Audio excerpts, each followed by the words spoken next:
ರಾಜ್ಯದ ಮುಖ್ಯಮಂತ್ರಿಯಾದ ಬಳಿಕ ಬಸವರಾಜ ಬೊಮ್ಮಾಯಿ ಇದೇ ಮೊದಲ ಬಾರಿಗೆ ಕರಾವಳಿ ಪ್ರವಾಸ ಕೈಗೊಂಡಿದ್ದಾರೆ. ಮುಖ್ಯಮಂತ್ರಿಗಳಾಗಿ ಬೊಮ್ಮಾಯಿ ಅವರು ಇದೇ ಮೊದಲ ಬಾರಿಗೆ ಜಿಲ್ಲೆಗೆ ಆಗಮಿಸುತ್ತಿರುವಂತಹ ಹಿನ್ನೆಲೆ ಬಿಜೆಪಿ ಕಾರ್ಯಕರ್ತರ ಉತ್ಸಾಹ ದ್ವಿಗುಣಗೊಂಡಿದೆ.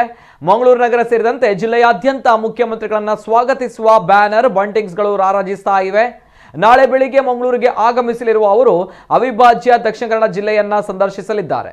ಕೊರೋನಾ ಭೀತಿ ಹಿನ್ನೆಲೆ ಇರುವ ಕೇರಳ ರಾಜ್ಯದ ಗಡಿ ಪ್ರದೇಶಗಳಿಗೂ ಕೂಡ ತೆರಳಿ ಸ್ವತಃ ಪರಿಶೀಲನೆ ನಡೆಸಲಿದ್ದಾರೆ. ನಾಳೆ ಬೆಳಗ್ಗೆ ಮಂಗಳೂರು ಅಂತಾರಾಷ್ಟ್ರೀಯ ವಿಮಾನ ನಿಲ್ದಾಣದಲ್ಲಿ ಬಂದಿಳಿಯಲಿರುವ ಅವರು ಬಳಿಕ 11:30ಕ್ಕೆ ದಕ್ಷಿಣ ಕನ್ನಡ ಜಿಲ್ಲಾ ಕೋವಿಡ್-19 ನಿಯಂತ್ರಣ ಕುರಿತಂತೆ ಜಿಲ್ಲಾಡಳಿತದೊಂದಿಗೆ ಪ್ರಗತಿ ಪರಿಶೀಲನಾ ಸಭೆ ನಡೆಸಲಿದ್ದಾರೆ. ಬಳಿಕ ದಕ್ಷಿಣ ಕನ್ನಡ ಜಿಲ್ಲಾಸ್ಪತ್ರೆಯಾದ ವೆನ್ಲಾಕ್ನಲ್ಲಿ 32 ಬೆಡ್ಗಳ ಹೈಟೆಕ್ ಐಸಿಯು ಘಟಕವನ್ನ ಮತ್ತು ಉರ್ವ ಸ್ಟೋರ್ನಲ್ಲಿ 18 ಲಕ್ಷ ರೂಪಾಯಿ ವೆಚ್ಚದಲ್ಲಿ ನಿರ್ಮಾಣವಾಗಿರುವ ಅಂಬೇಡ್ಕರ್ ಸಭಾಭವನವನ್ನ ಮುಖ್ಯಮಂತ್ರಿಗಳು ಉದ್ಘಾಟಿಸಲಿದ್ದಾರೆ. ಇನ್ನು ಅಪರಾಹ್ನ 2:30ಕ್ಕೆ ಸಭೆ ಮುಗಿಸಿ ಉಡುಪಿಗೆ ತೆರಳಲಿರುವ ಬೊಮ್ಮಾಯಿ ಅವರು ಸಂಜೆ 4 ಗಂಟೆಗೆ ಉಡುಪಿ ಜಿಲ್ಲಾ ಕೋವಿಡ್-19 ನಿಯಂತ್ರಣ ಕುರಿತಂತೆ ಜಿಲ್ಲಾಡಳಿತದೊಂದಿಗೆ ಪ್ರಗತಿ ಪರಿಶೀಲನಾ ಸಭೆ ನಡೆಸಲಿದ್ದಾರೆ.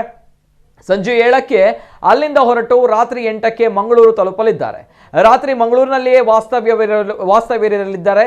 ಇನ್ನು ಮುಖ್ಯಮಂತ್ರಿಗಳು ಮಾರನೇ ದಿನ ಬೆಳಗ್ಗೆ ಕೇರಳ ರಾಜ್ಯದ ತಲಪಾಡಿ ಗಡಿ ಭಾಗದ ಚೆಕ್ ಪೋಸ್ಟ್ಗೆ ಭೇಟಿ ನೀಡಿ ಪರಿಶೀಲನೆ ನಡೆಸಲಿದ್ದಾರೆ. ಬಳಿಕ ವಿಮಾನದ ಮೂಲಕ ಬೆಂಗಳೂರಿಗೆ ತೆರಳಲಿದ್ದಾರೆ.